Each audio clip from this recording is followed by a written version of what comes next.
kita mau datang kepada Tuhan, saya beri waktu untuk Bapak Ibu bersaat teduh sejenak.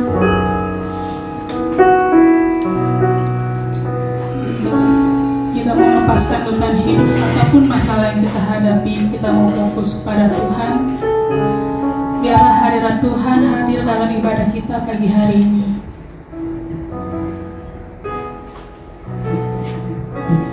Terima kasih Tuhan.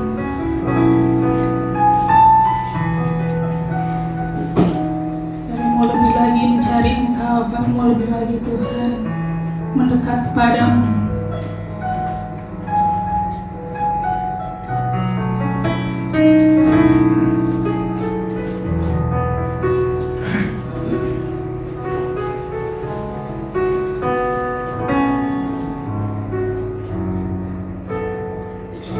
Bapak Ibu yang sudah selesai bersatu dulu, mari kita sama-sama angkat pujian ini. Kita mau katakan satu hal yang kami rindu Tuhan, berdiam di tengah. Engkau yang kurindukan ya Tuhan, selalu berada di dekatmu. Dengan senang hati, dengan senang jiwa, ku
Tuhan di Alberta dengan nyaman, dengan aman, justru karena kasih karunia-Mu Tuhan.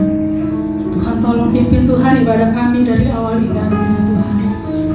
Biarlah hanya Engkau saja yang bertata di atas setiap pujian anak-anak-Mu di tempat ini Tuhan.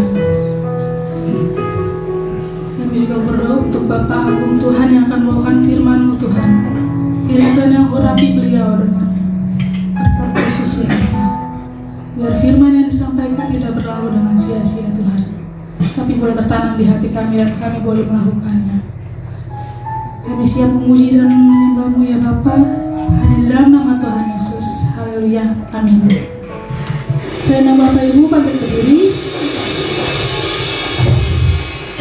Kita mau lebih lagi menyembah Tuhan, kita mau naikkan pujian ini, langit dan pujian.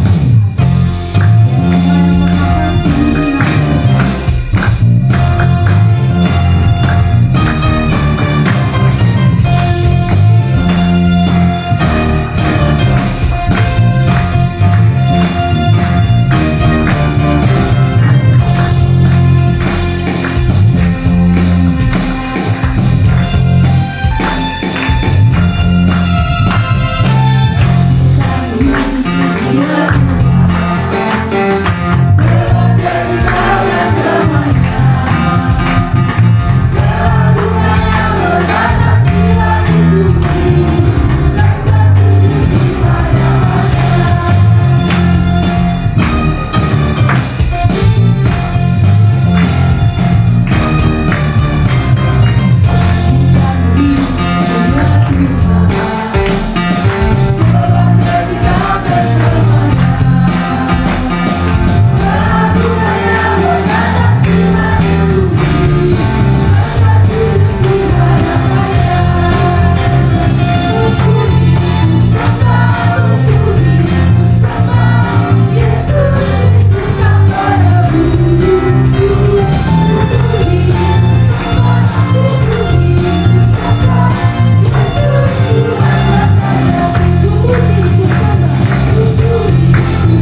Biarlah kita tetap bersyukur dalam keadaan apapun.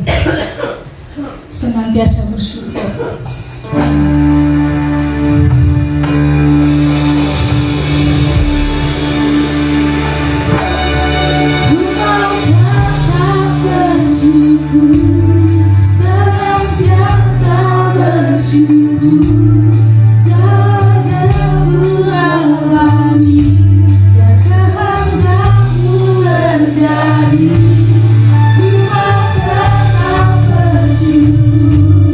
Senantiasa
Tuhan. Tiba saatnya kita mau siapkan hati kita.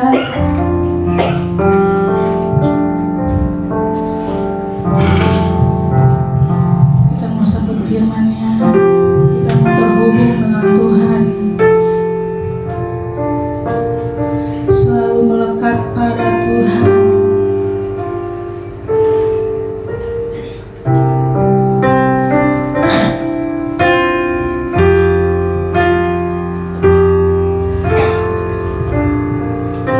Terima kasih Tuhan.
Tuhan, kita mau berdoa kepada Tuhan. Bapa, kembali kami datang kepadamu dengan ucapan syukur dan terima kasih. Engkau adalah Allah kami yang baik, Allah kami yang mengerti apa yang menjadi kebutuhan kami. Bahkan Kau cukupkan segala sesuatunya, bahkan berlebih Tuhan. Kami mengucap syukur kepadamu Tuhan, kekuatan yang telah Kau berikan pada kami, sehingga pada pagi ini Tuhan, hamba boleh bangun dengan kekuatan dan kesehatan yang baru yang daripadamu, sehingga kami boleh melangkah ke gerejamu Tuhan. Saat ini tiba waktunya Engkau berbicara kepada kami, dan kami siap menerima apa yang menjadi kebenaran firman-Mu. Dan biarlah saat Kau berfirman pada kami boleh menerimanya dan menanamnya di dalam hati kami, sehingga benih yang Kau taburkan ini Tuhan benar-benar boleh berakar, bertumbuh serta berbuah-buah lebat. Kami percaya semuanya ini untuk kelebaran dan kemuliaan nama-Mu. Hanya di dalam nama Tuhan Yesus Kristus, ucaplah dari hamba-Mu Tuhan, yang sebentar akan menyampaikan kebenaran firman-Mu. Dan kami percaya saat kebenaran firman-Mu ditaburkan Tuhan, tidak ada kuasa kegelapan pun yang sanggup mencurinya, karena kami tutup bungkus semuanya ini di dalam nama Allah Bapa, Putra, dan Roh Kudus, di dalam nama Tuhan Yesus Kristus. Kita yang siap diberkati kebenaran firman Tuhan, sama-sama katakan amin. Silakan duduk Bapak-Ibu sekalian. Shalom. Apa kabar? Luar biasa. Saudara, sebelum saya mulai kebenaran firman Tuhan, saya ingin memperkenalkan diri saya dulu. Saya adalah Pendeta Agung Sugiarto. Kenapa kok saya tiba-tiba berada di sini? Nah, begitu kan ceritanya. Nah, sebetulnya saya kenal baik dengan Pak Willy Karta. Nah, kemudian Pak Willy Karta ngomong kepada saya sering panggil Pak Willy Karta untuk khotbah di gereja saya. Nah, kemudian kita ngomong-ngomong, Pak Agung gimana kalau seandainya tukar mimbar? Saya bilang, oke, siap. Tapi tolong beritahu jadwalnya jauh-jauh hari ya. Ya, siapa? Nah, kemudian pada tahun ini, tahun 2025 ini, saya mendapatkan jadwal di bulan ini. Ini karena kemurahan dan kebaikan Tuhan, sehingga saya bisa menyampaikan, berbagi kebenaran firman Tuhan di tempat ini. Nah, kira-kira demikian kisah saya pertemuan dengan Pak Wiwi. Nah, kemudian saya berasal dari kota Semarang ya. Saya berasal dari kota Semarang, saya dilahirkan di kota Kudus, 50 km dari kota Semarang ya. Nah, kemudian saya menikah dengan satu orang istri. Dia berasal dari kota Salatiga, juga orang Jawa. Nah, kemudian kita pindah Jakarta tahun 2001. Saya dikaruniai oleh 2 orang anak. Sekarang anak saya sudah gede semua, sudah berpisah dengan saya semua. Nah, yang satu di BSD, yang saya tinggal di Cipondo, Tangerang ya. Kalau saudara tahu Cipondo itu dekat Green Lake ya. Green Lake mungkin salah satu perumahan yang cukup terkenal di Tangerang. Nah, saya tinggal di dekat situ, bukan di Green Lake-nya, di dekat Green Lake. Gereja saya juga di dekat Green Lake. Nah, gereja saya sama rumah saya sekitar berjarak paling 150 meter lah, kurang lebih, nggak terlalu jauh. Sehingga saya kalau jalan dari rumah ke gereja cuma 3 menit ya. Saya mengembalakan di situ. Saya mengucap syukur dan terima kasih kepada Tuhan. Kira-kira demikian riwayat singkat saya ya. Nanti kalau seandainya saudara ingin tahu lebih dalam lagi, boleh kita kenalan ya. Dalam hal ini, saya pagi hari ini ingin menyampaikan kebenaran firman Tuhan. Bisa ditampilkan judulnya. Nah, di mana Tuhan saat orang percaya menderita? Kenapa saya tampilkan judul ini? Karena ini seringkali menjadi pertanyaan kita semua. Betul? Kalau seandainya saudara lagi sakit, saudara mesti akan tanya, kenapa aku Tuhan yang sakit, kok bukan dia? Dia kan lebih kurang ajar, dia lebih tidak beraturan. Nah, dari hal ini kita selalu akan mengatakan demikian, kenapa saya? Dan di mana Tuhan? Kok saya terus sakit dan sakit lagi?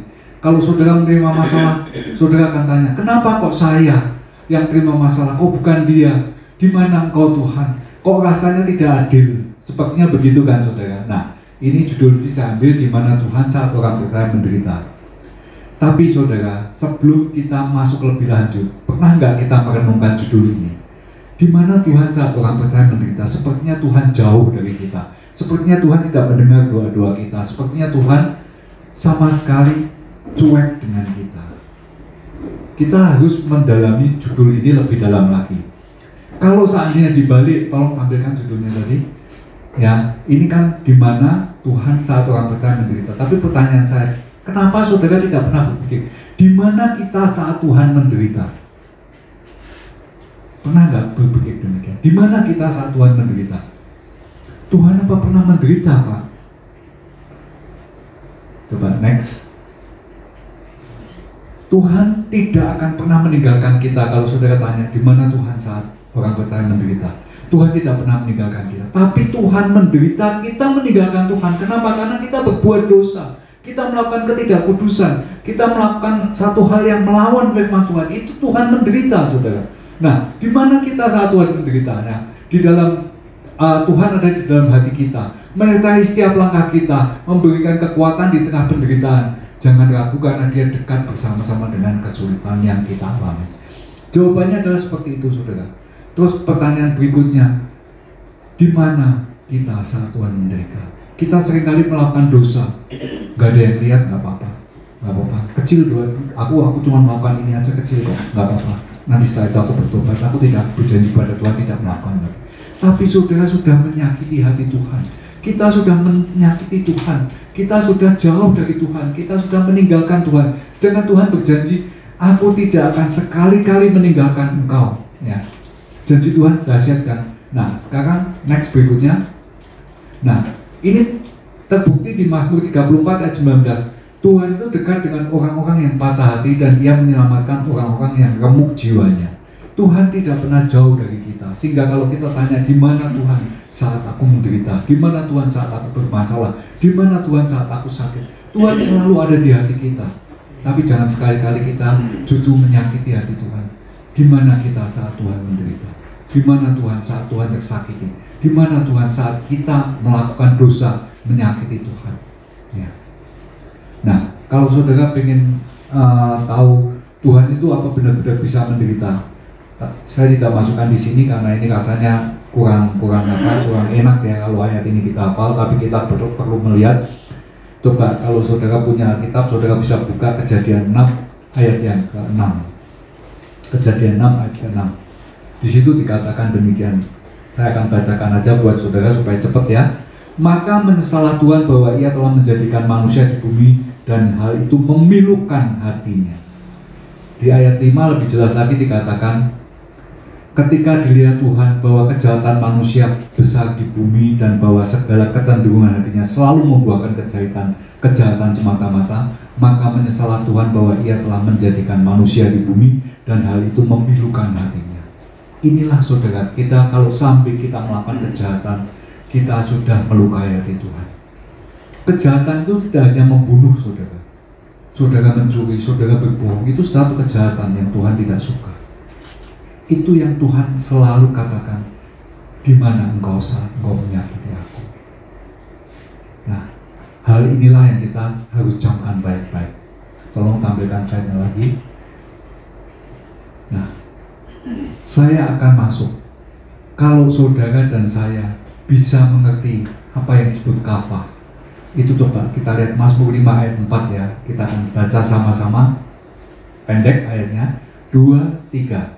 Tuhan, pada waktu pagi Engkau mendengar seruanku. Pada waktu pagi aku mengatur persembahan bagimu dan aku menunggu. Ini ayat ini sangat terkenal saudara. Bahkan ada lagunya. Tuhan, pada waktu pagi Kau mendengar seruanku. Tuhan, pada waktu pagi Ku mengatur persembahan bagimu ya. Lagu seperti inilah yang perlu kita ingat saudara. Saya mau ambil 3 poin di tempat ini. Seruanku yang pertama adalah doa saat kita berseru kepada Tuhan. Mengatur persembahan itu memuji dan menyembah Tuhan. Menunggu-nunggu itu dalam bahasa Ibrani-nya ditulis kafah, artinya menunggu jawaban dari Tuhan. Nah, kalau saudara ngerti, terus apa artinya Pak? Saat pagi hari saudara bangun pagi, saudara berdoa kepada Tuhan, kemudian saudara menyanyi dan menyembah Tuhan, kemudian saudara menunggu-nunggu jawaban. Menunggu-nunggu jawaban ini kalau saya boleh terjemahkan adalah saat saudara membaca Alkitab. Kenapa? Karena Alkitab yang saudara pegang ini adalah firman Tuhan. Ini adalah kata-katanya Tuhan. Dan ini adalah jawaban yang saudara perlukan untuk segala permasalahan yang saudara hadapi. Nah, nanti kita coba bahas ya. Alkitab kan tebal Pak. Nanti kita akan tahu Alkitab ini tebal atau enggak ya. Coba ya, nanti kita akan sama-sama bahas. Nah, kalau saudara bisa mengerti tentang hal ini, Coba kita lihat next berikutnya. Kuasa doa. Kuasa doa ya. Markus 11 ayat 24. Karena itu aku berkata kepadamu, apapun yang kamu doakan dan mintakan, percayalah bahwa kamu telah menerimanya, maka hal itu akan diberikan kepadamu. Nah, kalau saudara ngerti tentang kuasa doa, kita akan merasakan begitu leganya kalau saudara percaya kepada Tuhan. Saya ingin saksikan sedikit tentang pengalaman saya. Kalau Pak Wiwi saya undang ke gereja saya, dia selalu bersaksi tentang pengalamannya dia. Saya senang sekali mendengar pengalaman dia yang luar biasa. Saya melihat sungguh dahsyat Pak Wiwi ini. Nah, saya mau bersaksi tentang pengalaman saya. Saya melayani Tuhan full time itu sejak tahun 2016. 2013 saya mulai pindah di Cipondok. Sebelumnya saya tinggal di BSD. Nah, kemudian saya pindah ke Cipondok. Saya karena pelayanan biar dekat dengan gereja, saya pindah di Cipondok. Saya full time itu mulai 2016, sedangkan 2013 saya masih melayani biasa. Sebelum itu saya mengembalakan di Gading Serpong, ya. Gading Serpong. Nah, kemudian saya dipanggil oleh teman saya, sudahlah kita join aja, kamu gembalakan di Cipondok. Saya sanggupin, saya setelah berdoa kepada Tuhan, Tuhan sanggupin, dan Tuhan izinkan saya mengembalakan di sana. Akhirnya saya pindah sana. Nah, pada tahun 2016 ini, saat saya full time, saya full benar-benar tinggal di Cipondok dan yang dekat dengan gereja ya, yang saya ceritakan tadi. Nah, dari situ pas mau Natal, saudara, pas mau Natal, saya kan biasanya di BSD semua serba jauh. Saya naik mobil terus kemana-mana, saya tidak pernah punya motor. Nah, saat saya pindah Cipondok, saya beli motor, saudara. Saya beli motor, saya kasih di rumah, dan istri saya kan dia bisa naik sepeda sama mobil aja, nggak bisa naik motor. Dia kepengen naik motor, terus dia bilang, kamu beli motor kok gedenya kayak gini. Waktu itu saya senang sekali dengan motor NMAX ya. Waktu itu NMAX masih model baru. Nah, akhirnya saya beli, nah saya pakai. Saudara, Tuhan kasih satu pelajaran yang sangat-sangat dahsyat. Saat itu saya mau mendekati Natal, saya masukkan motor ke dalam gereja. Saat saya naik, tiba-tiba pintu yang saya buka ini hampir nutup. Saya rem, saudara, kan mau naik gini, saya gas tinggi, cukup tinggi gereja saya, sekitar 70 cm dari tanah, kurang lebih segitu. Nah, itu saat saya naik gini, pintunya mau nutup. Wah, saya kaget, saya terpelanting ke belakang, kepala saya kena di beton. Wow, saya cocok bangun, saya berdiri motornya, saya cuma jengkel di dalam hati. Kenapa sih naikin motor gini aja jatuh? Sedangkan saya bawa motor itu sudah sejak SMP. Luar biasa tuh. Kenapa kok saya bawa motor gini aja jatuh? Saya mikir gitu. Saya bangun, saya masuk gereja, kemudian saya tetap melakukan tugas karena saya mau Natal. Waktu itu kenapa saya ke gereja? Saya mau betulin salah satu kabel mic-nya ini patah, putus ya. Saya mau solder. Kemudian saya masuk, saya solder, nggak masalah, langsung saya balik lagi.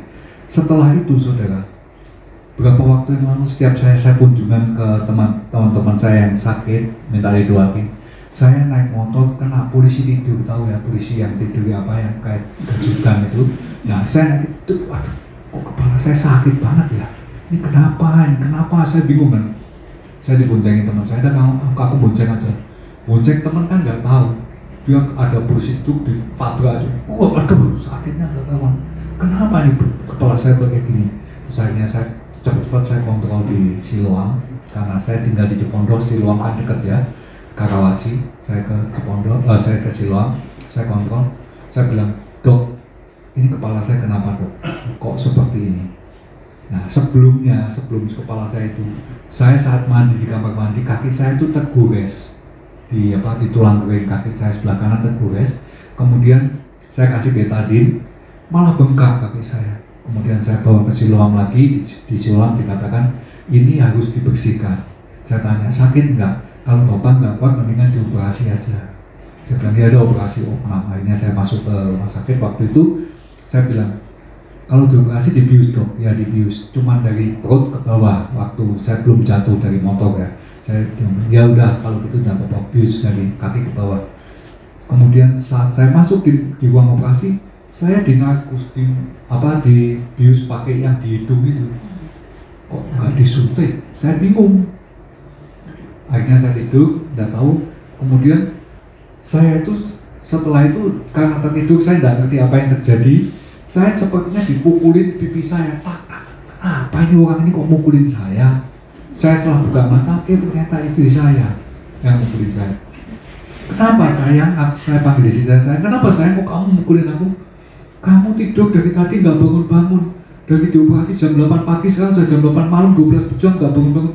Saya baru sadar, oh iya saya operasi ya. Saya lihat kaki saya betul sudah dibungkus dengan perban besar, dan saya bilang, ih kurang ajar, dokternya bilang operasi dibius tengah badan, malah dibius semua, malah saya tidur. Nah dari sini saya sudahlah nggak ada masalah. Setelah itu saya jatuh di motor, kok kepala saya pusingnya nggak karuan. Nah saya mikir, dok, ini dokter yang dulu yang bius saya ini, dokter anestesinya ini bego. Masa saya dibius total 12 jam nggak bangun, setelah itu kepala saya masih sakitnya seperti ini. Kemudian dokter saraf yang menangani saya, dia bilang tenang Pak, tenang. Ini bukan dokternya yang bego, tapi Bapak pernah jatuh nggak? Saya baru lihat, oh iya saya pernah jatuh dok. Nah coba saya CT scan. Kemudian di CT scan ditunjukin ke saya bahwa otak saya separuh sebelah kiri sebelah kanan itu penuh darah. Wow, nah terus diapain dok? Saya tanya ke dok. Dikeluarin darahnya. Caranya gimana dok? Dibongkar kepala saya bilang gitu kan. Dia bilang enggak, dibor. Dibor. Saya orang teknik, saya lulusan sarjana teknik, dan dibor. Saya juga konyol, saya tanya sakit enggak dok? Dokternya juga konyol, jawabnya enggak loh. Kepala dibor, saya tanya sakit enggak, dokternya jawab enggak. Ini konyol ketemu konyol. Terus gimana dok? Ya sudah, pokoknya kamu tahunya beres. Ya udah, saya masuk opnam.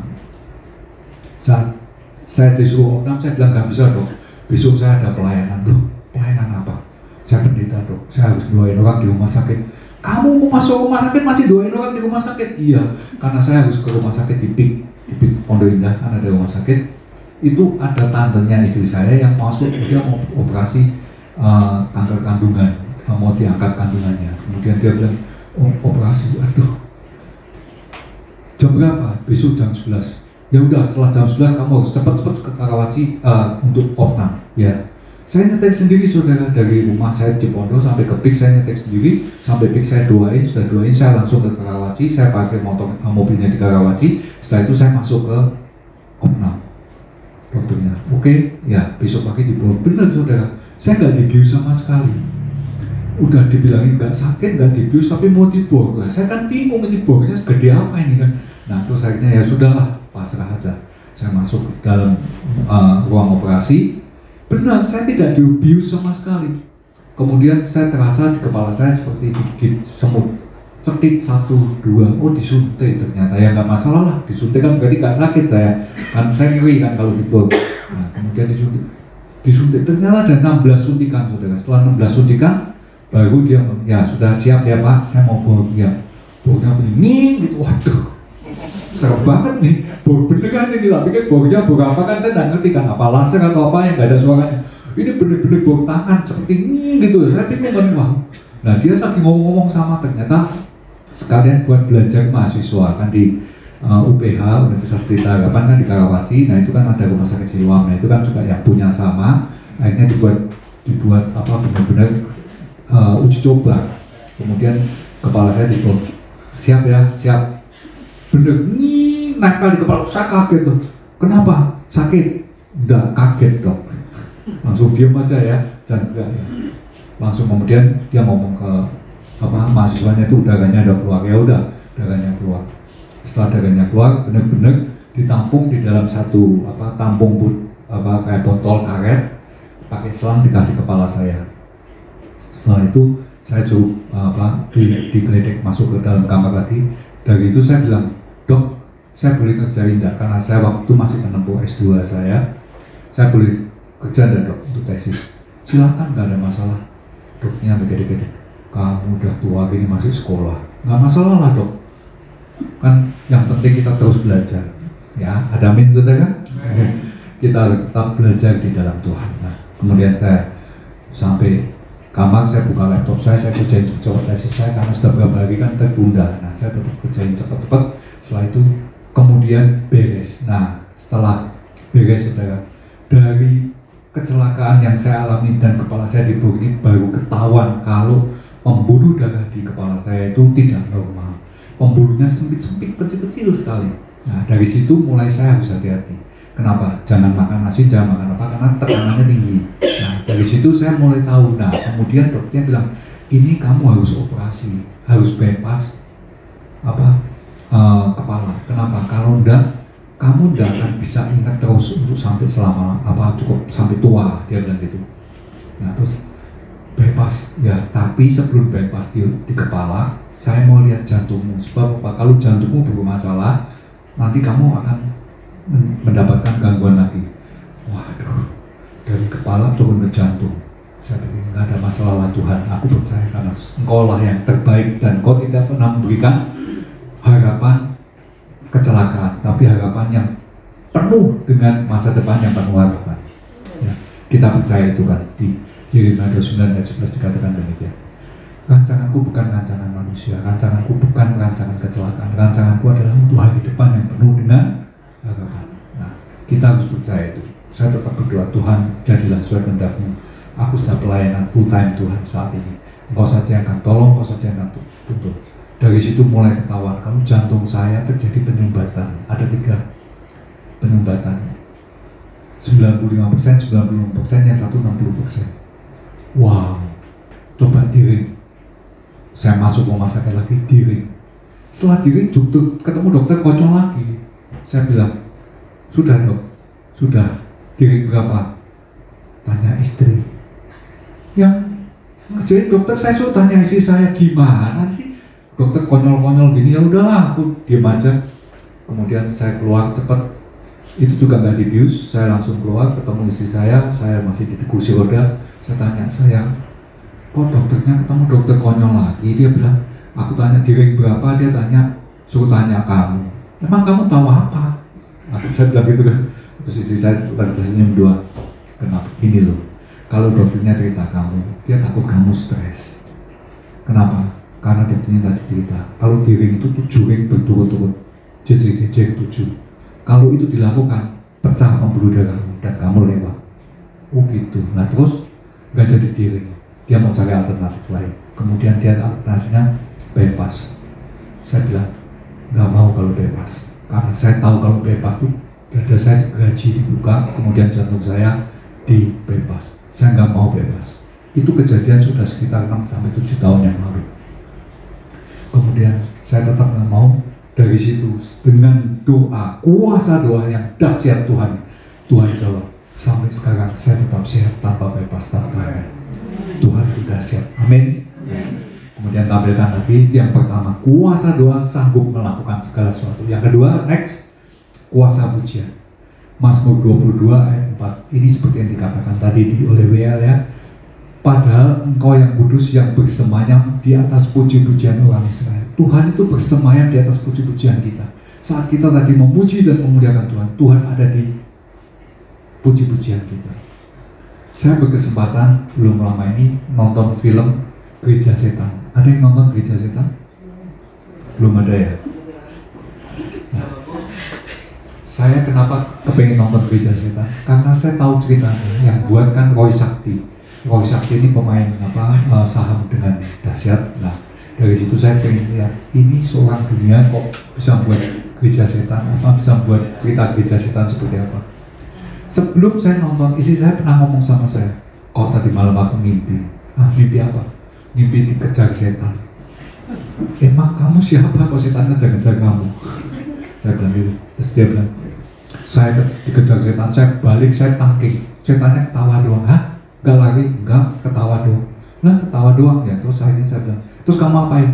Aku tangking sampai terakhir kali setan cuma ketawa-ketawa doang, nggak takut sama sekali. Terus kemudian kok aku kepengen nyanyi, kemudian aku nyanyi Haleluya 12 kali. Aku nyanyi Haleluya 12 kali, setannya langsung kelabakan, kabur. Nah, dari situ saya melihat Tuhan bertata di atas puji-pujian. Kemudian saya lihat Gereja Setan. Di gereja setan itu dikisahkan seorang kepala komsel, kepala persekutuan doa keluarga gitu, komsel. Itu dia berhadapan dengan Lucifer. Nah, saat itu korbannya yang sudah mau dijadikan mempelai Lucifer tidak jadi.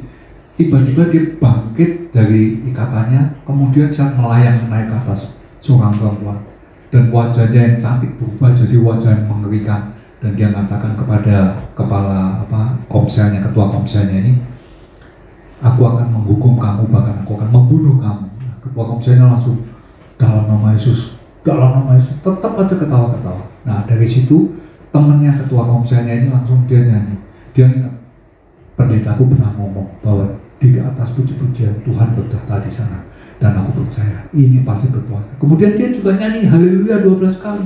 Setannya kalah, tubuhnya turun ke bawah dan balik lagi ke tergeletak di altar. Saat itu saya melihat di dalam puji-pujian ada kuasa yang dahsyat. Ada amin saudara. Jadi saudara, seperti yang dikatakan di Mazmur tadi 5 yang ke-4 tadi, bahwa Tuhan, saat pagi hari aku berseru kepadamu. Kita selalu berdoa pagi hari supaya Tuhan mendengar apa yang saudara dan saya doakan. Karena kita kalau berdoa dengan percaya dan yakin, sangat besar kuasanya. Ada amin? Nah, dari situ yang pertama kita berdoa, yang kedua kita memuji Tuhan, karena saat kita memuji Tuhan, aku mengatur persembahan bagimu itu apa? Persembahan itu bukan korban bakaran, tapi pujian dan penyembahan. Itu persembahan untuk Tuhan yang kita persembahkan kepada Tuhan. Nah, itulah yang akan membuat kita menjadi kuat dan luar biasa. Dan yang ketiga, aku menunggu-nunggu. Next, coba berikutnya tampilkan kuasa firman Tuhan. Ibrani 4 ayat 12. Sebab firman Tuhan Allah hidup dan kuat. Saya garis bawahi, firman Allah hidup dan kuat, dan lebih tajam dari pedang bermata dua manapun, yang menusuk dalam sampai roh, misalkan jiwa dan roh, sendi dan susu. Dia sanggup membedakan pertimbangan yang dan pikiran hati kita. Tadi saya katakan bahwa firman Allah ini cukup tebal kan saudara. Kalau saudara baca kadang mau dari mana bingung, ngantuk baca, betul. Ini obat tidur yang paling kuat. Kalau saudara nggak bisa tidur, baca firman. Apalagi baca kitab bilangan, saudara, nama ini, anaknya langsung tiba-tiba hilang. Ini firman Tuhan ini antik saudara. Setebal ini itu hanya terdiri dari semuanya serba dua. Dua apa? Perjanjian lama dan perjanjian baru. Cuma dua. Ada dua tokoh lagi yang perlu saudara ingat selama-lamanya di dalam ini. Siapa? Adam dan Yesus. Adam manusia pertama yang berbuat dosa. Yesus diciptakan untuk datang ke dunia ini untuk menebus dosa saudara dan saya. Kalau seandainya Adam tidak berdosa, saudara dan saya enak. Setiap kita tidak hidup di Taman Firdaus, tidak ada sakit, tidak ada air mata, tidak ada kesedihan, tidak ada masalah. Semuanya serba smooth. Karena dosa Adam, maka Tuhan mengirim Yesus untuk menebus dosa saudara. Supaya siapa percaya kepada Yesus, mengaku dengan mulut dan percaya di dalam hati, engkau akan diselamatkan. Di Alkitab cuma dua, perjanjian lama, perjanjian baru, dua tokoh, Adam dan Hawa. Dan ini isinya cuma dua juga apa? Perintah dan janji Tuhan. Kalau janji Tuhan, aku akan menyertai engkau sampai kepada akhir zaman dan segala macam, tidak usah kita ingat-ingat. Kenapa? Karena Tuhan selalu ingat akan janjinya. Kita yang seringkali lupa akan perintah Tuhan.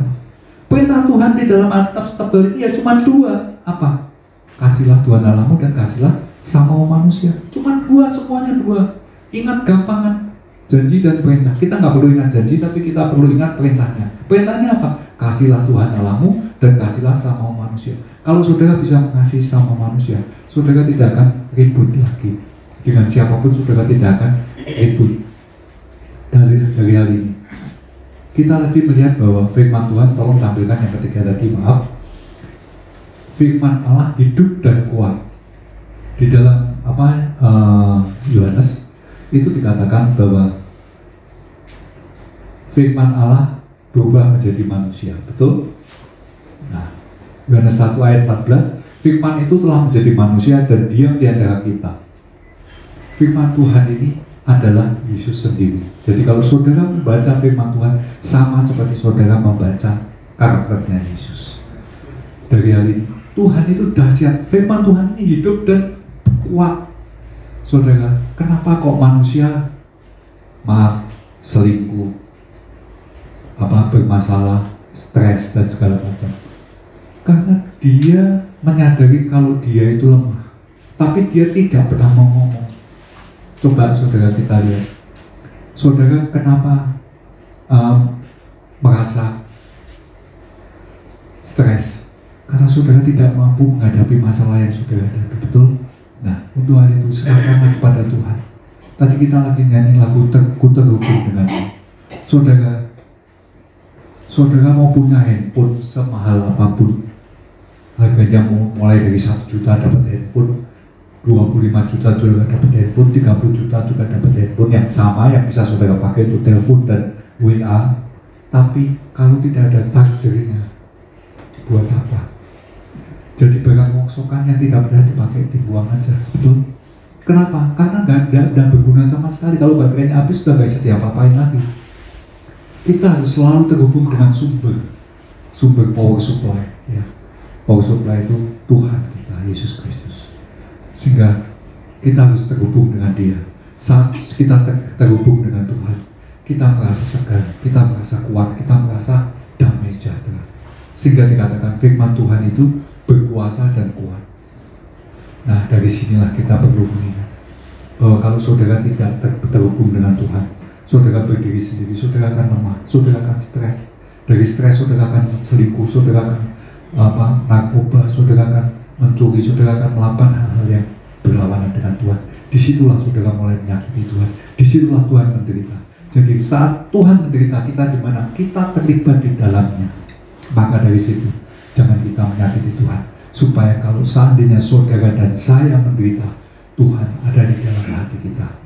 Tujuannya apa? Supaya kita menjadi lebih dewasa, kita lebih kuat, kita lebih hebat lagi. Sebab saudara, kita manusia biasa. Kita disekolahin dari SD, SMP, SMA sampai kuliah. Kalau saudara masih bisa menempuh kuliah, puji Tuhan. Itu tujuannya apa sih saudara? Supaya kita pandai, betul? Nah saudara, kalau saudara disekolahkan misalnya di tempat di Papua sama di Amerika, milih mana? Ya enak di Amerika dong Pak, sekolah di Amerika kan hebat. Tapi saudara, jangan salah, sekolah di Papua mungkin kurang hebat, mungkin terbelakang, tapi ujiannya juga gampang. Kalau sekolah di Amerika, jangankan ujian, mau masuk aja susah tesnya, betul? Nah, dari hal ini, semakin kau memilih yang terhebat, kau akan diuji yang lebih hebat lagi, betul? Nah, dari hal ini, kenapa kok saudara mengalami hal seperti ini? Kenapa di saat saya menderita, kenapa Tuhan ada di mana? Pertanyaan seperti itu. Di saat saudara dan saya menderita, Tuhan ada di hati kita. Dia melihat kita, bagaimana respon kita dalam menghadapi cobaan ini. Apakah kita kuat, apakah kita menang, apakah kita bisa mengatasinya. Kalau tidak bisa, kita akan berdoa kepada Tuhan. Tuhan, tolong selesaikan masalah ini.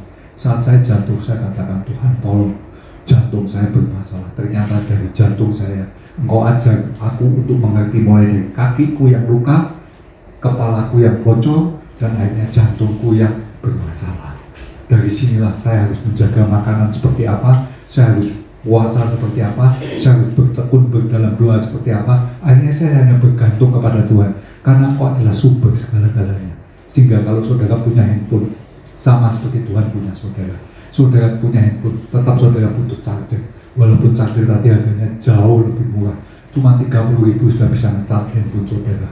Ya. Nah dari hal ini, kita harus ingat, Tuhanku adalah Tuhan yang dahsyat. Aku harus terus terhubung dengan Dia, supaya aku jangan sampai kehabisan daya, aku menjadi lemah, aku menjadi stres, aku menjadi sakit, dan aku mempertanyakan di mana Tuhan saat aku sakit. Tuhan ada di hati kita, Dia tidak kemana-mana. Hanya kita saja yang kurang peka. Supaya kita peka, pertama kita harus berdoa, kedua kita harus memuji dan memuliakan namanya serta menyembah Dia, dan yang ketiga kita harus baca firman Tuhan. Saudara, saya kasih tips untuk baca firman Tuhan. Ini firman Tuhan dahsyat. Kalau kita mau baca, kita ambil kitab Amsal. Tahu kitab Amsal? sebelum Mazmur atau sudah Mazmur ya. Itu satu kitab setelah atau sebelum Mazmur. Dari mana saudara baca, dari depan atau dari belakang. Nah, Amsal itu ada 31 pasal. Kita satu bulan ada berapa hari? 30 hari atau 31 hari atau 28 hari atau 29 hari. Pas satu kitab Amsal selesai, satu bulan selesai. Nah, saya langsung baca dari Amsal 1. Sekarang saya sampai Amsal berapa? Nah, sekarang tanggal berapa? 25 ya, saya berarti sampai 25. Saya tanggal berapa? 26 ya, berarti saya sampai Amsal 26. Sekarang tanggal berapa? Tanggal 10, berarti saya sampai Amsal 10. Gampang ingat-ingatnya. Kadang-kadang lupa kan, aduh ketutup, ya nggak apa-apa. Tapi hari ini tanggal berapa? Saya pegang tanggal itu. Nah, saya baca Amsal. Kenapa? Karena Amsal ini luar biasa. Dia menuntun saudara dan saya punya hikmat yang sangat-sangat berguna untuk kehidupan kita. Nah, setelah Amsal, silakan saudara baca yang lain. Kalau saya baca Amsal 1 sampai 31, besok tanggal 1 saya balik lagi tanggal 1. Kenapa? Karena saya lupa. Saya tanggal 1 tuh, Amsal 1 tuh ngomong apa saya lupa, baca lagi. Sampai 31 lupa, balik lagi 1 lagi, nggak masalah. Kita ulang-ulang terus sampai akhirnya kita mulai mengerti apa isinya kitab Amsal. Nah, setelah itu saudara boleh baca kitab lain. Kalau Mazmur itu dari pasal 1 sampai pasal 150. Itu paling panjang. Tapi satu pasalnya dikit-dikit kalau Mazmur. Kalau Amsal masih agak panjang. Nah, dari situ terserah saudara mau baca mulai dari mana. Tapi yang jelas, kita harus baca firman Tuhan supaya roh kita menjadi kuat dan damai sejahtera selalu tinggal di dalam hati kita. Amin saudara. Nah, itulah kebenaran firman Tuhan yang saya sampaikan pagi hari ini, biarlah bisa memberkati kita semua dan kita makin tahu apa tujuannya kita berdoa, memuji dan memuliakan Tuhan dan baca Alkitab supaya kita tetap kuat, kita percaya dan kita makin dewasa, supaya kalau ada ujian datang kita dengan mudah mengerjakannya dan kita diangkat Tuhan menaik level berikutnya, naik kelas berikutnya. Amin. Mari saudara kita bangkit berdiri, saya undang Bu Elsinga maju ke depan dan pemusik. Kita akan akhiri ibadah kita pada pagi hari ini dengan mengucap syukur kepada Tuhan. Mari tundukkan kepala saudara. Bapa, hamba sudah selesai menyampaikan kebenaran firman-Mu. Biarlah kebenaran firman boleh tinggal di dalam hati kami dan kami boleh merenungkan kebenaran firman-Mu siang dan malam sehingga kami boleh mengerti apa tujuannya menempatkan kami di tempat ini, yaitu supaya kami rajin dan tekun berdoa untuk bangsa dan negara kami, untuk kota di mana kami tinggal, dan untuk keluarga kami. Kami percaya bahwa semuanya ini akan Kau jawab sesuai dengan waktu dan pertolongannya daripada-Mu. Karena kami yakin dan percaya saat kami berdoa tidak ada hal yang sia-sia yang terjadi dan tidak ada hal yang percuma yang tidak akan Kau jawab. Dan kami percaya saat Kau menjawab semuanya akan tepat waktunya. Hanya di dalam nama Tuhan Yesus Kristus kita yang sudah diberkati, sama-sama katakan amin.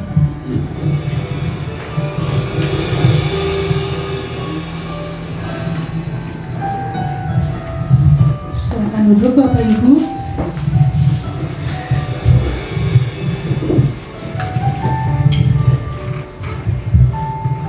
Ibu Gembala dan seluruh jemaat Alberta mengucapkan terima kasih atas pelayanan Bapak Agung Sugiarto. Tuhan Yesus memberkati pelayanan dan keluarga Bapak.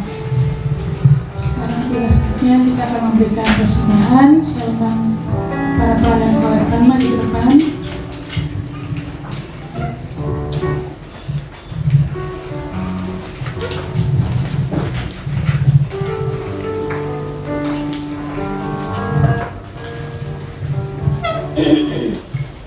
Terima kasih untuk Ibu Iren untuk persembahan. Kita bersama berdoa. Ya Bapa di surga, terima kasih Tuhan untuk kesempatan kami bisa beribadah di tempat ini. Terima kasih untuk berkat yang anugerah-Mu Tuhan. Kami juga sudah mendengarkan firman-Mu, biar kami mau melakukannya Tuhan dengan konsisten sepenuh hati dan semuanya untuk kemuliaan nama-Mu, dan kami semakin terpenuhi juga dengan Kau ya Tuhan. Pada saat hari ini terima kasih juga kami diberikan kesempatan untuk memberikan sebagian berkat dari yang Kau berikan Tuhan. Ajar kami untuk bisa memberikan hati yang tulus dan penuh sukacita. Berkati juga kedua pelayan-Mu dengan berkat yang khusus. Terima kasih Tuhan, hanya dalam nama Tuhan Yesus kami sudah berdoa. Amin.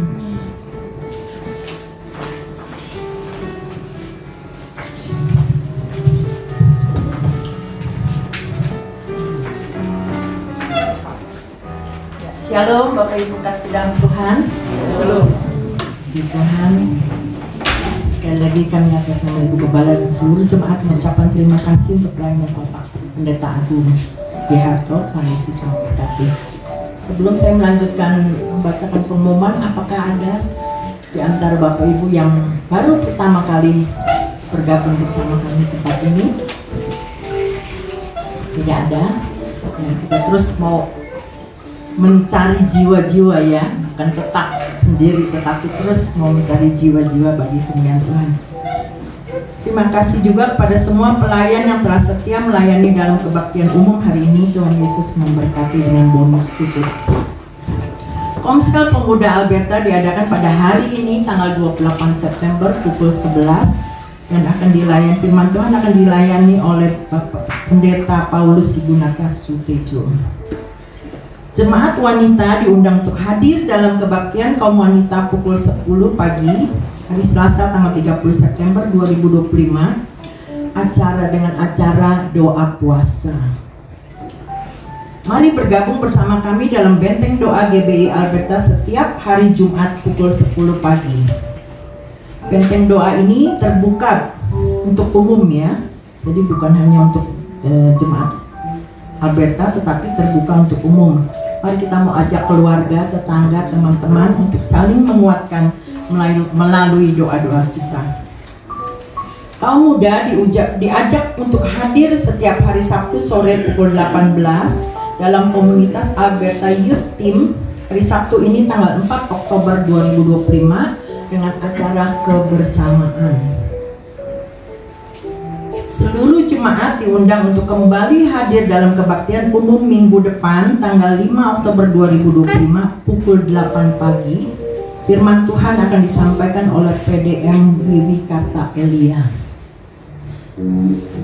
Minggu depan kita kembali menikmati tubuh dan darah Kristus dalam perjamuan kudus.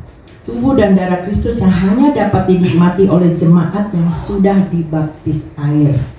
Jemaat juga diberi kesempatan untuk mengembalikan persepuluhan milik Allah. Diharapkan para orang tua dapat membawa anak-anaknya saat beribadah supaya anak-anak juga dapat mengikuti sekolah minggu di kelas lantai 3 bersamaan dengan kebaktian umum. Keluarga besar GBI Alberta mengucapkan selamat ulang tahun kepada Ibu Ria Sanjaya tanggal 3 Oktober. Mungkin ada yang belum kenal ya Bu, bisa minta tolong berdiri. Ini Ibu Ria Sanjaya. Ya, Ibu Livi Handaya. Semua udah kenal ya, tapi mungkin ada yang belum. Berdiri, ayo berdiri. Ya, inilah ibu-ibu kita yang berulang tahun dalam minggu ini. Selamat ulang tahun, Tuhan Yesus memberkati. Keluarga besar GBI Alberta mengucapkan selamat ulang tahun pernikahan kepada Bapak Maleki Budiman Chandra dan Ibu Tri Hardiani. Ayo. Ayo berdiri. Selamat ulang tahun pernikahan dan Yesus memberkati. Dana Ota, terima kasih kepada Bapak David Hanata yang telah menyumbangkan sebesar 200.000 rupiah. Tuhan Yesus memberkati. Jangan lupa juga tetap satukan hati berdoa bagi gereja kita Alberta dan bangsa negara kita setiap malam jam 21. Dimanapun kita berada, mari luangkan waktu berdoa sejenak agar pemulihan terjadi bagi gereja kita, bangsa kita, dan bagi keluarga kita. Amin. Jangan bosan-bosan untuk mengajak dan ingatkan keluarga, saudara, tetangga, dan lain-lain beribadah bersama di gereja Alberta. Bisa melalui WA, lewat telepon, kunjungan, dan lain-lainnya. Mungkin hari ini juga mungkin ada teman kita yang biasa duduk di sebelah kita yang tidak hadir. Kita boleh apa dia lewat, ingatkan dia lewat WA, lewat telepon, dan lain-lainnya. Tetaplah ikut kegiatan-kegiatan gereja kita di GBI Alberta melalui warta digital yang dikirimkan WA group di GBI Alberta. Selanjutnya, saya undang untuk Bapak Ibu yang berulang tahun di bulan Agustus sampai dengan hari ini. Saya sebutkan Ibu Teti, Adi, oh saudari Teti, sorry. Abah Aldi, Ibu Lisna Siagian, Lionel, Daniel, anak Pak Henry tidak hadir.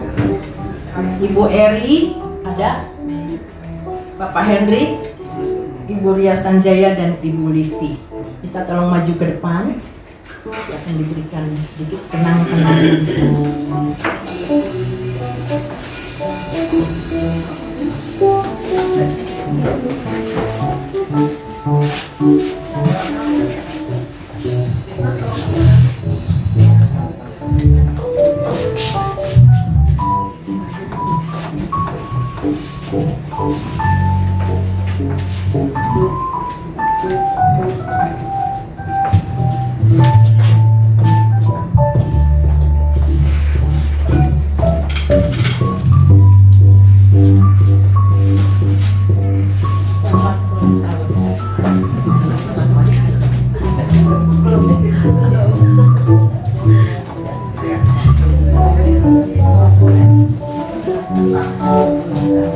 Ya, Pak Hen, bisa lebih rapat, agak ke tengah kali Bu ya, biar bisa diambil. Ya, betul. Bisa betul. Mungkin ini aja.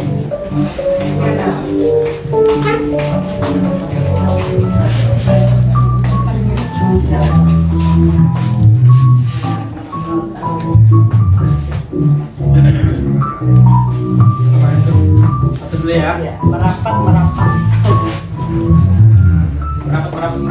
Hitungan ketiga 1, 2, 3. Sekali lagi 1, 2, 3. Ya, terima kasih. Selamat tahun, Tuhan Yesus memberkati. Mari kita berdiri, kita akan mengakhiri ibadah kita hari ini.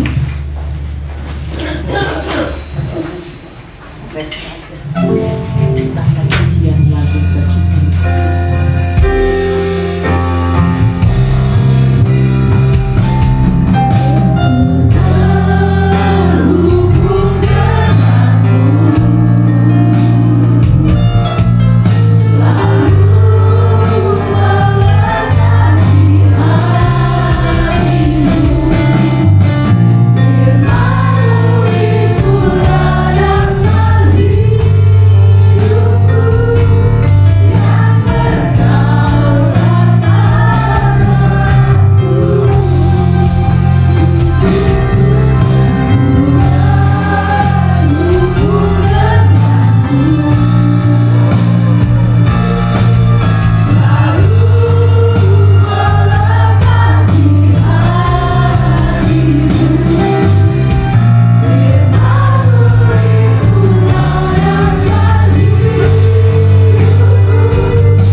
Engkau yang berkuasa di bumi dan di surga, kami ada di dalam Tuhan. Bapa di dalam surga, sungguh kami bersyukur, berterima kasih untuk waktu dan kesempatan yang Tuhan sudah berikan. Terima kasih buat perkenanan-Mu, terima kasih buat jamahan dan kehadiran-Mu Bapa. Kami sudah dilawati jamah Engkau Bapa. Bahkan kami sudah mendengar sebagian dari kebenaran firman-Mu, suara-Mu lewat hamba-Mu Bapak Pendeta Agung Sugiharto. Bapak, kami bersyukur, berterima kasih Tuhan, firman-Mu yang mengingatkan kepada kami bahwa Engkau sekali-kali tidak pernah membiarkan dan meninggalkan kami. Bahkan kami yang meninggalkan Engkau, bahkan kami kadang-kadang Tuhan jauh daripadamu. Kami bersyukur, berterima kasih Tuhan, Engkau Bapa yang baik, Engkau Allah yang mengerti, Allah yang peduli kami. Engkau selalu ada di dalam setiap musim kami, Tuhan, hidup kami. Bapak, kami bersyukur, terima kasih. Biar Tuhan Engkau ingatkan, tanamkan Tuhan setiap firman yang telah kami dengar Bapak. Kami yakin dan percaya Tuhan ada rencana-Mu yang indah buat kami. Bahkan kami sudah diperlengkapi oleh kuasa-Mu Tuhan. Kuasa doa, di mana Tuhan firman-Mu mengatakan doa orang benar bila dengan yakin didoakan, sangat besar kuasanya. Kami pegang Tuhan janji-Mu ya dan amin. Kami bersyukur juga Tuhan untuk kuasa puji-pujian penyembahan kami Tuhan tidak sia-sia. Doa dan air mata kami tidak sia-sia Tuhan, tampung di dalam kirbat-Mu Tuhan. Bahkan Engkau yang bertahta di atas pujian kami Bapa. Terima kasih Bapa. Kau juga kami bersyukur untuk kuasa firman-Mu Tuhan. Firman-Mu yang tajam seperti pedang bermata dua, yang mengingatkan kami, mengoreksi kami, membenarkan kami Tuhan, yang menegur kami Tuhan, sehingga kami boleh hari demi hari semakin hari bertumbuh di dalam Engkau. Bahkan kami boleh semakin serupa dengan Engkau Bapa. Bapa di dalam surga, terima kasih untuk Bapak Pendeta Agung Sugiharto yang telah Tuhan kirimkan ke tempat ini. Biar Tuhan dimanapun Tuhan tempatkan dia, bahkan sebagai Bapak Gembala Tuhan juga terus Tuhan berikan hikmat pewahyuan daripada-Mu, sehingga apapun yang ditaburkan tidak kembali dengan sia-sia, melainkan boleh berakar, bertumbuh dan berbuah-buah bagi kemuliaan-Mu, dan buahnya dapat dinikmati banyak orang. Banyak jiwa boleh dimenangkan bagi kerajaan-Mu ya Allah. Bapa dalam surga, Engkau berkati juga untuk istri dan anak keluarganya Tuhan. Kami serahkan dan kasih pimpinan-Mu.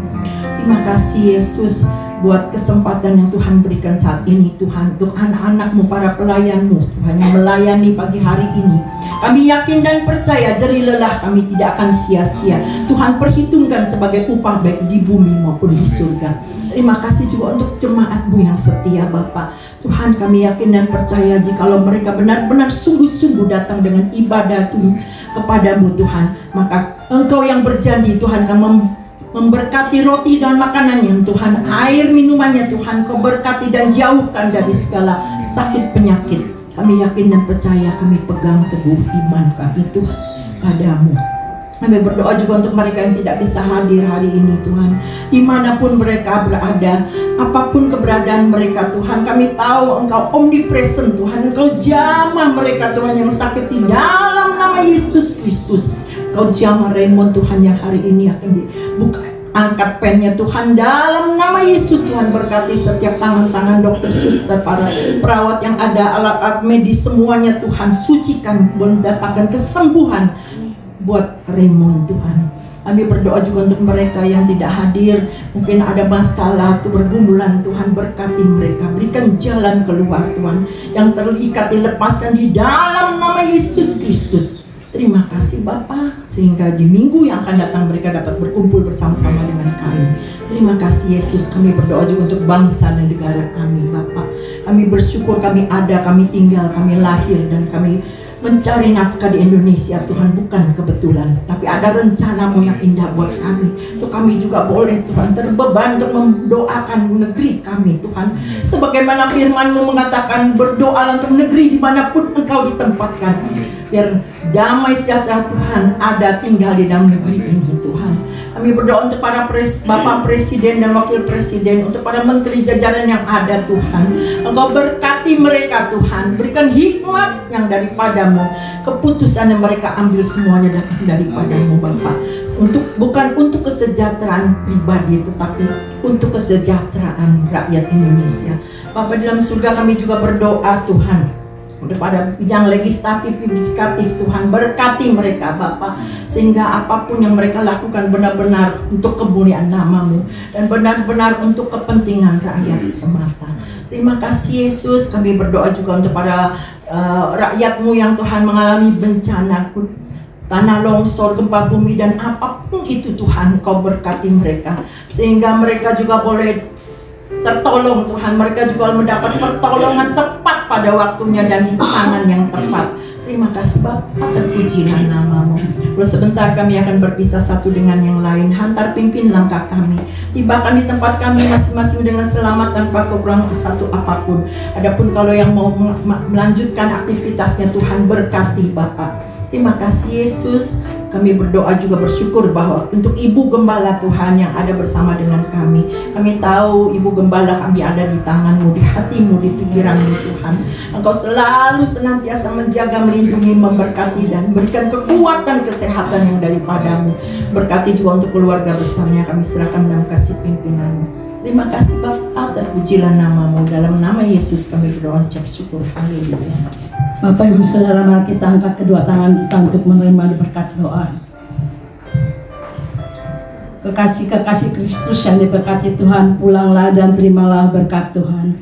Turunlah kiranya atas saudara-saudara semua kasih karunia dan damai sejahtera dari Allah Bapa, pengampunan dan kasih sayang dari Tuhan Yesus Kristus, penghiburan, penyertaan, bahkan pimpinannya di dalam kuasa Roh Kudus memimpin kita sekalian. Mulai saat ini sampai Maranatha, Tuhan Yesus datang yang kedua kali. Di dalam nama Tuhan Yesus kami sudah berdoa dan bersyukur. Haleluya. Sama-sama katakan amin.